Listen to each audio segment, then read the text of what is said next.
Você tem trabalhado as imagens do seu site ou e-commerce corretamente? Será que elas estão otimizadas para a sua estratégia de SEO?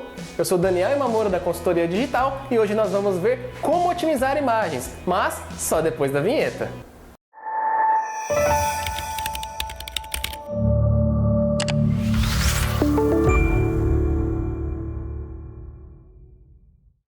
Existem alguns critérios, alguns fatores de ranqueamento que estão diretamente ligados à imagem. Eu já falei num vídeo anterior como você pode fazer o tratamento dessa imagem, como você pode renderizar ela bonitinho lá no Photoshop para que ela fique com um peso menor e não comprometa o tempo de carregamento da sua página. Mas hoje nós vamos falar de outros fatores que envolvem a imagem. O primeiro deles é o nome do arquivo de imagem. Não suba as imagens do seu site sem colocar um nome amigável. Às vezes a pessoa pega a foto com um nome estranho como dsc999.jpg. Isso não traz nenhuma informação para os mecanismos de busca. Se o Googlebot for ler a sua imagem, ele não sabe do que se trata. Nós temos que imaginar que o Googlebot é um deficiente visual e ele vai se utilizar de todos os artifícios que envolvem a imagem para identificar o conteúdo que está ali dentro. E o nome do arquivo é um deles. O outro atributo que nós podemos trabalhar na imagem é o atributo Alt. O que é esse Alt? É o texto alternativo que é utilizado pelo Googlebot para conseguir identificar também sobre o que se trata aquela imagem, aquela figura, aquela foto.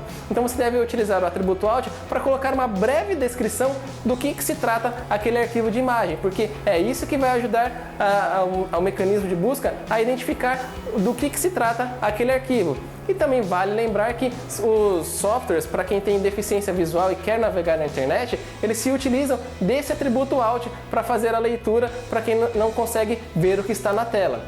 Um outro ainda fator que nós podemos trabalhar junto da imagem é justamente o contexto. Para ficar um pouco mais claro, eu vou trazer um exemplo para vocês. Imagine que eu tenho uma página e eu coloquei lá um arquivo chamado serra.jpg. E eu coloquei também no Alt a palavra serra. Sobre qual serra eu estou falando? Se eu estiver falando sobre política, muito provavelmente o Google vai entender que eu estou falando sobre o José Serra, por exemplo. Se eu estou falando sobre geografia, esse Serra pode ser interpretado como o acidente geográfico. Ou se eu estiver falando sobre manutenção, marcenaria ou algo do tipo, pode ser a serra de cortar coisas. Então, o contexto onde essa figura está incluída pode ser o grande diferencial ali para o Google compreender corretamente o assunto que essa imagem trata. Então, você deve trabalhar sempre esses três elementos: nome do arquivo de imagem, o atributo Alt e colocar essas figuras sempre dentro de um bom contexto. E é isso que vai fazer com que as imagens colaborem para a sua estratégia de SEO. Então esse foi o vídeo de hoje. Se você gostou, deixe o seu joinha e se você ainda não é inscrito em nosso canal, clique em inscreva-se. E críticas, sugestões, comentários, deixe abaixo deste vídeo ou em nosso blog ou nos nossos perfis nas redes sociais. Até o próximo vídeo!